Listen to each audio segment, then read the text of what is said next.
الله وبركاته.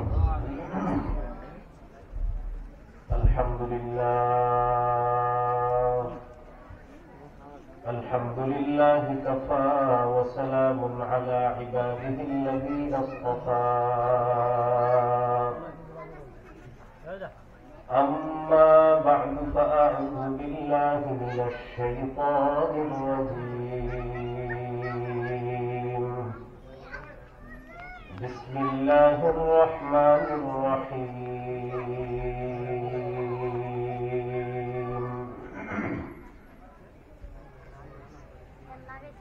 يا أيها الذين آمنوا اتقوا الله وذروا ما بقي من الربا إن كنتم مؤمنين. وقال رسول الله صلى الله عليه وسلم: اجتنبوا السبع الموبقات. قالوا وما هن يا رسول الله؟ قال الشرك بالله والسحر وقتل النفس التي حرم الله إلا بالحق وأكل الربا وأكل مال اليتيم إلا بالتي هي أحسن وأكل مال اليتيم إلا بالحق وأكل الربا وأكل مال اليتيم والتولي يوم الزحف وقذف المحصنات المؤمنات الغافلات أو كما قال عليه الصلاة والسلام. اللهم صل على محمد وعلى آل محمد كما صليت على إبراهيم وعلى آل إبراهيم إنك حميد مجيد. اللهم بارك على محمد وعلى آل محمد كما باركت على إبراهيم وعلى آل إبراهيم إنك حميد مجيد. اللهم إني أعوذ بك من شر لساني ومن شر سمعي ومن شر بصري ومن شر مني. Kapasia Arabia সাইদিয়া মাদ্রাসার উদ্যোগে আয়োজিত 12তম বার্ষিক ওয়াজ মাহফিলের প্রথম দিনে সম্মানিত প্রধান মেহমান অধ্যক্ষ মিজানুর রহমান চৌধুরী দাওয়াত বরকাতুহুল আলিয়া পীর সাহেব দেওনা, প্রতিষ্ঠাতা পরিচালক মাদ্রাসা দাওয়াতুল হক দেওনা। গুরুত্বপূর্ণ আলোচনা করবেন হযরত মাওলানা আব্দুল বাতিন কাসিমি দাওয়াত বরকাতুহুল আলিয়া, শেখুল হাদিস, খাদিমুল ইসলাম মাদ্রাসা, মিরপুর 14, খতিব মসজিদ আয়েশা, উত্তরা, ঢাকা। মাহফিলের সম্মানিত সভাপতি আলহাজ আলী আকবর সরকার, প্রতিষ্ঠাতা সভাপতি কাপাসিয়া আরাবিয়া সাইদিয়া মাদ্রাসা। প্রধান অতিথি বীর মুক্তিযোদ্ধা আলহাজ খন্দকার আজিজুর রহমান পেরা, সাধারণ সম্পাদক কাপাসিয়া উপজেলা বিএনপি ও সাবেক চেয়ারম্যান কাপাসিয়া উপজেলা পরিষদ। উদ্বোধক জনাব ফকির ইস্কান্দর আলম জানু, সাধারণ সম্পাদক বাংলাদেশ জাতীয়তাবাদী কৃষক দল গাজীপুর জেলা শাখা। সম্মানিত মেহমানবৃন্দ, বিশেষ অতিথিবৃন্দ, উপস্থিত উলামায়ে কেরাম আর যারা বিভিন্ন জায়গায় মাহফিলের আওয়াজ শুনছি, আমরা যতগুলো মানুষই উপস্থিত হয়েছে আমরা সকলে বলি আলহামদুলিল্লাহ। এখানে আমার বয়ান করার কথা বাদ বাকি লেখা বাদেশা কেন লেখা এটা আবার জানানো। বাদেশা লিখেছে এই নিয়তে মনে হয় যে হুজুরে আসবে, আস্তে আস্তে দেরি হবে, এসা হয়ে যাবে, এরপর এসার করে দিবে। আসার সময় তাদের আলোচনা শুনে বোঝা গিয়েছে তারা আসবে, আসার পর আমাকে বসাবে, খাওয়াবে, এরপর মঞ্চে উঠাবে। আমাকে যারা চিনেন আপনারা জানেন আমি কোথাও বসি না, খানা খাই না। আমি বাসা থেকে খানা নিয়ে আসি, কোথাও খানা খাই না। তাহলে নাম্বার ওয়ান, বসানোর কোনো সুযোগ নেই। আর কোনো বাসা বাড়িতে বসানোর তো প্রশ্নই আসে না। আরেকটি নিয়ম হলো, আমার মনে রাখবেন, আমার নিয়ম বাড়ি টু গাড়ি, গাড়ি টু মঞ্চ, মঞ্চ টু গাড়ি, গাড়ি টু বাড়ি। তৃতীয় কোথাও বেশি না। হুজুরে আসবে, একটু গল্প করবো, একটু চা খাওয়াবো, হুজুর কেমন আছেন, আপনি ছেলে মেয়ে করবো, এই চিন্তা ভাবনা পান। আমার কিগুলো জিজ্ঞাসা করার জন্য দেওয়ার কিছু না, কেন বয়ানের জন্য দেওয়া, আর কোনো কথা হবে না। শুধু বয়ান হবে, গাড়িতে উঠবো, আবার চলে যাবো। এটা অন্যদের ক্ষেত্রে হয়তো হয়, আসে, আইসা বসে, লম্বা সময় আলোচনা। আমি কোথাও না বসার একটা কারণ হলো, কোথাও বসলে আমার দ্বারা গীবত হয়ে যাওয়ার সম্ভাবনা খুব বেশি। জন্য আমি বসি না। অন্যরা গীবত করবে না, আমি গীবত করে বলতে পারি, এই জন্য আমি বসি না। যাই হোক, যা হয়ে গেছে, যতজনে আসছেন সমস্যা নেই। যে কয়েকজন এসেছেন মন দিয়ে আলোচনাটা শুনেন। সূরা বাকারার 278 নম্বর আয়াতে কারিমা আপনাদের সামনে তেলাওয়াত করলাম। এই আয়াতে আল্লাহ তাআলা আমাদের সমাজে একটা অপরাধ সংগঠিত হয়, এই অপরাধ সম্পর্কে আল্লাহ তাআলা আমাদেরকে কঠিনভাবে নিষেধ করেছেন। এই অপরাধটাকে বলা হয় সুদ। কি বলা হয়? সুদের কারবারে আমরা যারা জড়িয়ে আছি, যারা লিপ্ত আছি, আল্লাহ তাআলা আমাদেরকে সূরা বাকারার 278 নম্বর আয়াতে স্পষ্টভাবে সুদি কারবার করতে নিষেধ করেছে।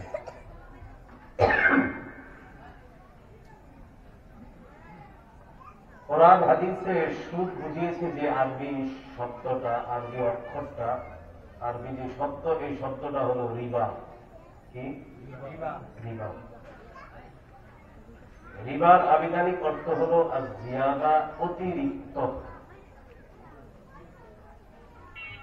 কোরআনে রিবার দ্বারা উদ্দেশ্য হল কুল্লু জিয়াদাতিন লা ইউকাবিলুহা ইওয়াজুন। রিবা বলা হয় প্রত্যেক এমন অতিরিক্ত অংশকে যা কোন বিনিময় ছাড়া অর্জন করা হয়, এটাকেই রিবা বলা হয়। খামাখা কোন কারণ ছাড়া পাওয়া যায়, এটাকে কি বলা হয়? রিবা, সুদ বলা হয়। হাদিসের মধ্যে রিবার সংজ্ঞা এসেছে এইভাবে। হাদিসের একটা কিতাব নাম জামু সগীর,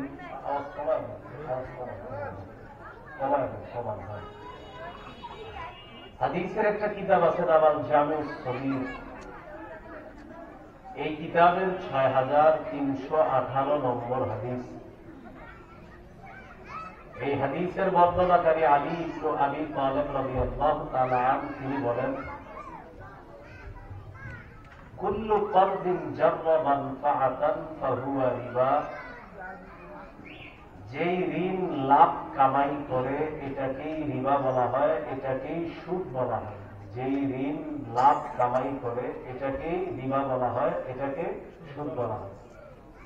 আপনি ঋণ দিচ্ছেন, এটার বিনিময়ে আপনি লাভ কামাই করবেন, এই লাভ কামাই যদি করেন এটাকেই সুদ বলা হয়, এটাকে রিবা বলা হয়।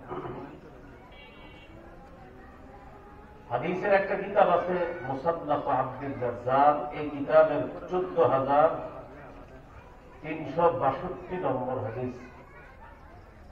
হাদিসের বর্ণনাকারী আব্দুল্লাহ ইবনে আব্বাস রাদিয়াল্লাহু তাআলা আনহুমার বর্ণনা, তিনি বলেন, ইন্নামার রিবা আখিরলি ওয়া আযীদুক। রিবা বলা হয় ঋণ গ্রহীতা, ঋণ দাতাকে এই কথা বলা, তুমি আমার কাছে যে টাকা পাও না, যে ঋণ পাও না, এই ঋণটা অমুক তারিখে তুমি পাবা, তুমি আমাকে সময় একটু বাড়িয়ে দাও, আমিও তোমার কিছু টাকা বাড়ানো দেবো, এটাই সুদ। আগামী শুক্রবারে টাকা দেওয়ার কথা। আপনি বললেন আমাকে আরো 2-4টা দিন বাড়া, সোমবার পর্যন্ত বাড়াও, দিন বাড়াইবা, তোমার ঋণ পরিশোধ করবো, সাথে সাথে কিছু টাকাও বাড়ানো হবে। এটাকে কি বলা হয়? রিবা, সুদ বলা হয়। হাদিসের কিতাব সহিহ মুসলিম, বুখারীর পরে যার স্থান। এই কিতাবের 1587 নম্বর হাদিসের বর্ণনা। উবাদা ইবনে সামিত রাদিয়াল্লাহু তাআলা আনহুর বর্ণনা, তিনি বলেন, সামিআতু নবী সাল্লাল্লাহু আলাইহি ওয়াসাল্লাম ইয়ানহা আন বাই'আল যাহাবি বিল-যাহাবি ওয়াল ফিদ্দাতি বিল-ফিদ্দাত ওয়াল বুররি বিল-বুররি ওয়াশ-শা'ইরি বিশ-শা'ইরি ওয়াত-তামরি বিত-তামরি ওয়াল-মিলহি বিল-মিলহি ইল্লা সাওয়া'আন বিসাওয়া' আইনাম বিআইনিন ফামান যাদা আও ইযদাদা ফাকাদ আরবা। উবাদা ইবনে সামিত রাদিয়াল্লাহু তাআলা আনহুর বর্ণনা, তিনি বলেন, আমি রাসূলুল্লাহ সাল্লাল্লাহু আলাইহি সাল্লামকে বলতে শুনেছি, নিষেধ করতে শুনেছি, স্বর্ণের বিনিময়ে স্বর্ণের লেনদেন করতে নিষেধ করেছি, রূপার বিনিময়ে রূপার লেনদেন করতে নবীকে নিষেধ করতে শুনেছি, গমের বিনিময়ে গম, জবের বিনিময়ে জব, খেজুরের বিনিময়ে খেজুর, লবণের বিনিময়ে লবণ, এগুলো লেনদেন করতে আমি নবীকে নিষেধ করতে শুনেছি। তবে কেউ যদি সমান সমান লেনদেন করে, ঠিক আছে। সমান সমান করলে কি আছে? আপনি আমার কাছ থেকে স্বর্ণ নিলেন, এই পরিমাণ স্বর্ণ ফিরিয়ে দিলেন, ঠিক আছে। রূপা নিলেন, আগের যুগে তো রূপা, স্বর্ণের দিনার ছিল, রূপার দেরহাম ছিল, এগুলোই লেনদেন।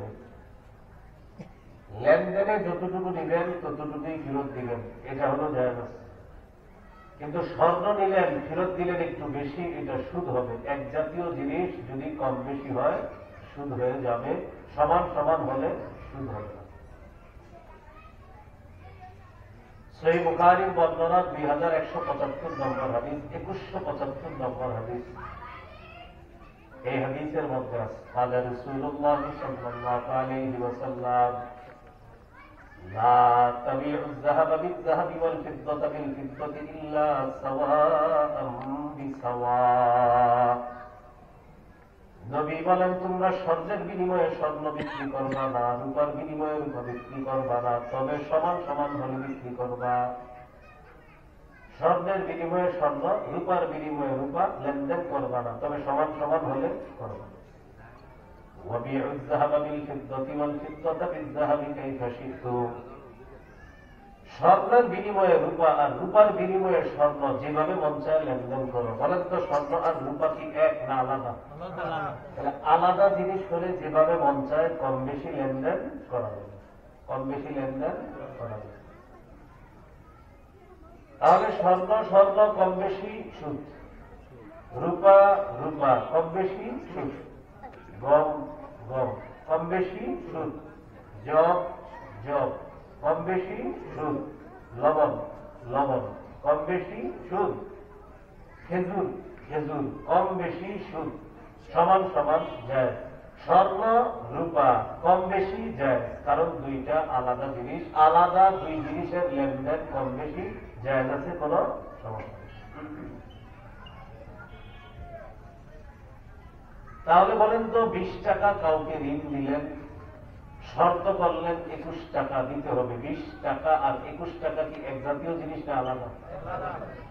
21 টাকা আর 20 টাকা আলাদা, এক জাতীয়। টাকা টাকা আর টাকা কি এক জাতীয় জিনিস না আলাদা?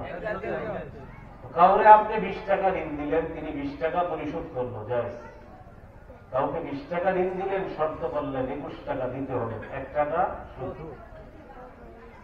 তাহলে এক জাতীয় জিনিস কম বেশি সুদ সমান সমান হলে জায়েজ। আল্লাহ আমাদেরকে সুদ থেকে বাঁচার তৌফিক দান করেন।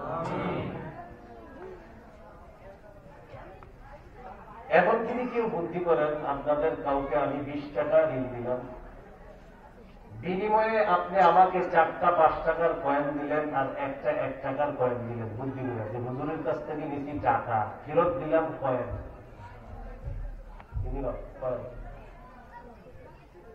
এই ধোঁকাবাজি জায়েজ নেই। কেন জায়েজ নেই? 5 টাকার কয়েনে লেখা আছে 5 টাকা, 1 টাকার কয়েনে লেখা আছে 1 টাকা।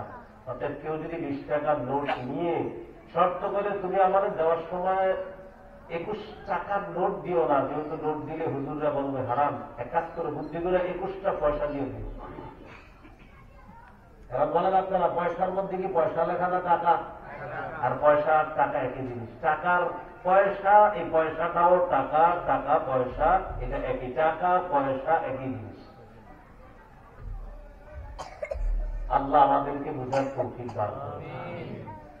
এইগুলো আপনার সুদি কারবার কম বেশি আমরা কেউ করব না। 4 আনা পয়সা শর্ত করা যেমন সুদ, 4 লক্ষ টাকা শর্ত করাও সুদ, 4 কোটি টাকা শর্ত করাও সুদ। কম বেশি যা হবে শর্ত করে ফেললেই সেটা সুদ হয়ে যাবে। আল্লাহ আমাদেরকে হেফাজত করে। বিদায় হজের ভাষণ, সহিহ মুসলিমের বর্ণনা 2840 নম্বর হাদিস, 2840 নম্বর হাদিস। মাদ্রাসার পাঠ্যপুস্তক অনুসারে 1218 নম্বর হাদিস। আর অনেকে পকেটে মোবাইল রাখে, এই মোবাইল বা উস্তাদ অনুযায়ী 2840 নম্বর হাদিস, পকেটের উস্তাদ অনুযায়ী 2840। মাদ্রাসা পাঠ্যপুস্তক অনুসারে মোট হাদিস সংখ্যা হবে 3033টা। পকেটের উস্তাদ অনুযায়ী হাদিস সংখ্যা হবে 7453টা। এখনই দেখেন এই কটাই হবে হাদিস। এই হাদিসের মধ্যে আছে রাসূল সাল্লাল্লাহু আলাইহি ওয়াসাল্লাম বিদায় হজের ভাষণে বলেন, লা কুল্লু শাইইন মিন আমরিল জাহিলিয়্যাতি তাহতা কাদামাইয়া মাওদু'। নবীজি বলেন, জাহিলি যুগের যত কুসংস্কার আছে, জাহিলি যুগের যত কুপ্রথা আছে, সব আমার 2 পায়ের নিচে। মাওদু'উন, আমি নবী জাহিলি যুগের সমস্ত কুপ্রথা বাতিল বলে ঘোষণা করলাম। ওয়ারিবাল জাহিলিয়াতি মাওদু'উন, জাহিলি যুগের সুদ প্রথা বাতিল বলে ঘোষণা করলাম। নবীজি বলেন, জাহিলি যুগের যত কুপ্রথা সব আমার 2 পায়ের নিচে, সব বাতিল। জাহিলি যুগের সুদ প্রথা এটাও বাতিল, এটাও আমার 2 পায়ের নিচে। নাউযুবিল্লাহ। কেউ যদি সুদি কারবার করে তাকে বুঝিয়ে দেওয়া, তুমি এমন একটা অপরাধের মধ্যে জড়িয়ে আছো যে অপরাধটা জাহিলি যুগের প্রথা, যে অপরাধ আল্লাহ নবীর 2 পায়ের নিচে। আল্লাহ আমাদেরকে হেফাজত করে। সূরা বাকারার 278 নম্বর আয়াত, যে আয়াত আপনাদের সামনে পড়লাম, এই আয়াত আল্লাহ কেন নাযিল করলেন? মক্কার 2টা গোত্র আছে, এক গোত্রের নাম সাকিফ, আরেক গোত্রের নাম মাখজুমি। সাকিফ গোত্র, মাখজুমি গোত্র, 2 গোত্রের মধ্যে একটা লেনদেন হয়েছে, সুদি লেনদেন। 2 গোত্র কেউ মুসলমান হয়নি তখন। আপনারা যদি পারেন একটু মনে রাখবেন, 2টা গোত্র, এক গোত্রের নাম সাকিফ আর একটা গোত্রের নাম মাখজুমি। 2 গোত্রের কেউ মুসলমান হয় নাই। সাকিফ গোত্র ঋণ দিয়েছে মাখজুমি গোত্রকে। মনে করেন এই এলাকার উত্তর পাড়ার মানুষ ঋণ দিয়েছে দক্ষিণ পাড়ার মানুষ। সাকিফ গোত্র ঋণ দিয়েছে মাখজুমি গোত্রকে, এই শর্তে ঋণ পরিশোধ করার সময় সুদ দিতে হবে। ফালাম্মা জাআল ইসলাম ওয়া দাখালু ফীহি, ইসলামের দাওয়াত যখন আসছে, সাকিফ এবং মাখজুমি গোত্র উভয় গোত্র কালিমা করে মুসলমান হয়ে যায়। 2 গোত্র কি হয়ে যায়? মুসলমান হয়ে যায়। বারবার কিছু কিছু দেখো জানেন, আওয়াজ বাড়ান, আপনি হাত দিয়েছেন। আমি হলাম একমাত্র আলোচক, যার মাহফিলে যত আওয়াজ কমাইবেন তত খুশি। অন্যরা বলবে আরো বাড়ান, আমি বলবো কি আরো কমান, আরো কমান, আরো কমান। আপনি যত কমাইবেন এত দোয়া করবো, ব্যবসা আরো বন্ধ করবো। আমার আলোচনায় মাইক যত কম রাখবেন এলাকাবাসীর উপরে খুশি, সাউন্ড যত কম হবে খুশি। একদম আল্লাহর কসম, যত বাড়াবেন এত আমার কষ্ট লাগবে। মাইক হবে কম, আওয়াজ হবে কম, আর এই আলোচনা শ্রোতারা 1 বছর মনে রাখবে, দেখে রাখবে। মাইক বেশি হইলে পরের দিন বলে হুজুর ফাটাইছে গতকাল, কি ফাটাইছে জিজ্ঞেস করবেন, একজনও বলতে পারে না, খালি জানে ফাটাইছে। ফাটাইছে এটা কিনা বলেন না, ফাটাইছে একটু দিন। যারা আওয়াজ বেশিতে ফাটে, আওয়াজ কমে বুঝে, এটা মনে রাখবে কথা, এই কথাটা লিখে রাখবে। কম আওয়াজ বুঝবে, মনে রাখবে। বেশি আওয়াজ ফাটবে, ফাটলে তো ভেঙেই গেল, আর কি মনে রাখবে। কিছু ফাটলে, ডিম ফাটলে কি ভিতরে জিনিসটা থাকে না, ফেলে যাবে, তো ওই ফাটলে তো শেষই, ফাটানো যাবে না, এটা রাখতে হবে। মাহফিলের সৌন্দর্যতা আমার মতে মাহফিলের ভিতরে যারা থাকবে তারা আওয়াজটা একটু মন দিয়ে বুঝবে, শুনবে, আলোচনাটা বুঝবে।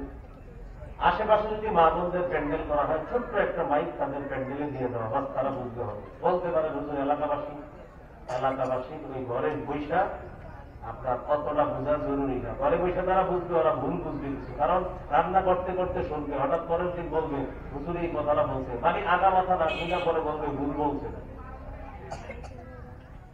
এজন্য আওয়াজ মাহফিলের মধ্যে যত নিয়ন্ত্রণে রাখবেন, দেখবেন শ্রোতারা পুরা বয়ানটা মুখস্থ রাখবে, মনে রাখবে।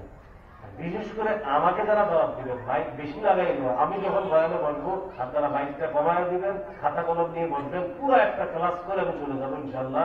আপনারা দেখবেন এটা আসলে কার্যকরী কিনা। আল্লাহ বুঝার তৌফিক দান করুন। এই যে সামান্য সময় আলোচনা করলাম, এই সামান্য সময়ের মধ্যে 7-8টা হাদিস বলা হয়ে গেছে, ইনশাল্লাহ আরো বলা হবে, অনেকগুলো বলা হবে।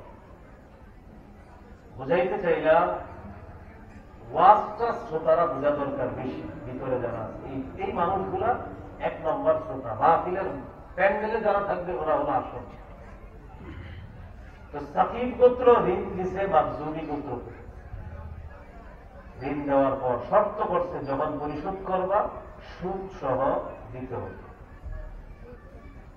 فلما جاء الإسلام ودخلوا في